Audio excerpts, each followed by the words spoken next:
যে চিলেকোঠার যে সময়টাতে বাবাকে যখন নির্যাতন করতেছিল, ছেলে সেখানে উপস্থিত ছিল, 13 বছর বয়সী ছেলে।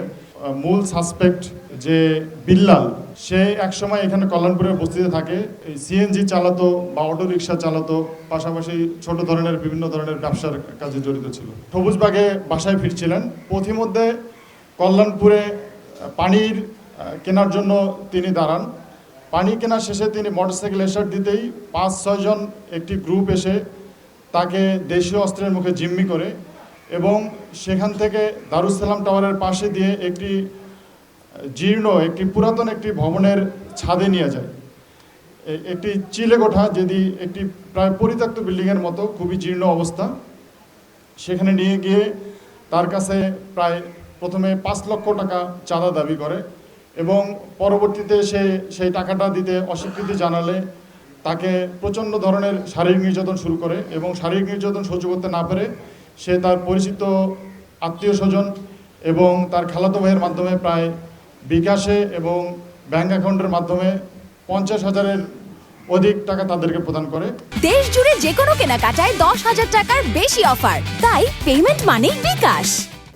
এবং আসামিরা, এই যে আমাদের যে ঘটনার অভিযুক্ত, তারা ভিকটিমকে এরপরে হুমকি দেয় এই ঘটনা কোনো আইনশৃঙ্খলা বাহিনী বা অন্য কাউকে না জানাতে। যদি জানায় তাহলে তাদের পরিণতি আরও ভয়াবহ হবে। এবং এই ঘটনার পরপর তারা তাকে সিএনজিতে করে পাঠিয়ে দেয়। এই যে চিলেকোঠার যে সময়টাতে বাবাকে যখন নির্যাতন করতেছিল, ছেলে সেখানে উপস্থিত ছিল, 13 বছর বয়সী ছেলে।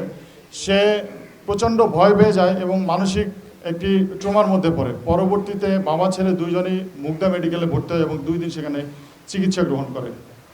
এবং এই ঘটনায় পর তারা রাজধানীর দারুসালাম থানায় একটি মামলা রুজু করে।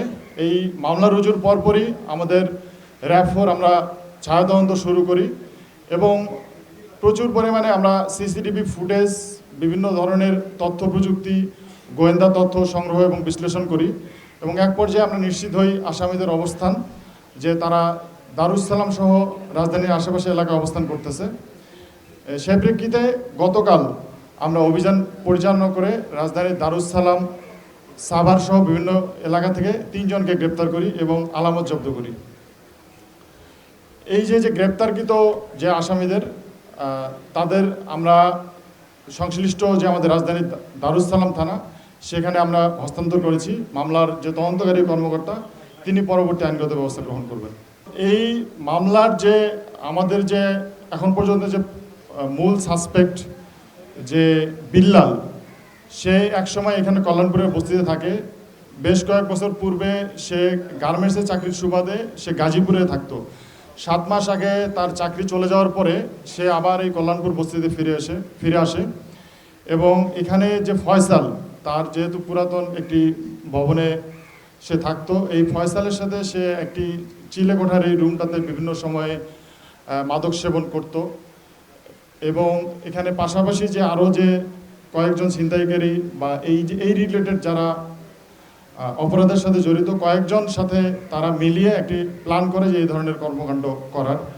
তো আমরা তাদেরকে জিজ্ঞাসাবাদ করে আরও কয়েকটি ঘটনা পেয়েছি এবং তারা এই ঘটনার যারা ভিকটিম থাকতো তাদের ভিডিও করে রাখতো, যে যাতে যে আমার কাছে না আমাকে কোনো ধরনের কোনো শারীরিক নির্যাতন করেনি, তারা এখানে আমার সাথে খুব ভালো ব্যবহার করেছে এবং আমার কাছে তারা টাকা পাইতো, এই ধরনের বিভিন্ন ধরনের ভিডিও করে রাখে। তো আমরা যে আসামিদের যে মোবাইল, সে মোবাইলেও আমরা এই ধরনের কয়েকটি ভিডিও পেয়েছি যারা তাদের এই গ্রুপের ভিকটিম। তো এই ধরনের বেশ কয়েকটি ইনসিডেন্ট আমরা পেয়েছি, আর তাদের স্পেসিফিক কোনো রাজনৈতিক সংশ্লিষ্টতা আমরা পাইনি। তারপরও আমরা মামলার যে তদন্তকারী কর্মকর্তা, তিনি এটা যাচাই বাছাই করবেন। তারা বিভিন্ন সময় সিএনজি চালাতো বা অটো রিক্সা চালাতো, পাশাপাশি ছোট ধরনের বিভিন্ন ধরনের ব্যবসার কাজে জড়িত ছিল। তারা টার্গেট করতো, তারা তো ওই এলাকার মোটামুটি সব লোকজনকে চিনে এবং তারা একটু টার্গেট করতো, মানে তাদের মুভমেন্ট দেখেই আসলে বুঝতো যে এখানে পথচারী বা বাইরে থেকে লোকজন আসছে এবং একটু সফট টার্গেট। যেহেতু আমাদের দেখবেন যে একটা বাবা ছেলে, সফট টার্গেট তারা সিলেক্ট করেছে। এভাবেই তারা এই কাজগুলো করতো। প্রকাশ্যে তো জানেন যে সবসময় সেখানে জনগণ আছে, আমাদের র্যাবের রোবাস্ট পেট্রোল 24 ঘন্টায় আছে, বিভিন্ন আইনশৃঙ্খলা বাহিনীও কাজ করে। এইখানে ঘটনাটা ঘটেছে কিন্তু রাত 12:30টার পরে, এবং জায়গাটা অন্ধকার এবং নির্জন, এবং তারা ওইভাবেই সময় এবং ব্যক্তি দেখেই তারা নির্ধারণ করতো বা টার্গেট করতো। হ্যাঁ, আসামিদের বিরুদ্ধে এর আগেও বিভিন্ন ধরনের মাদক, চাঁদাবাজির এবং এই অপহরণের কয়েকটি মামলা আমরা পেয়েছি।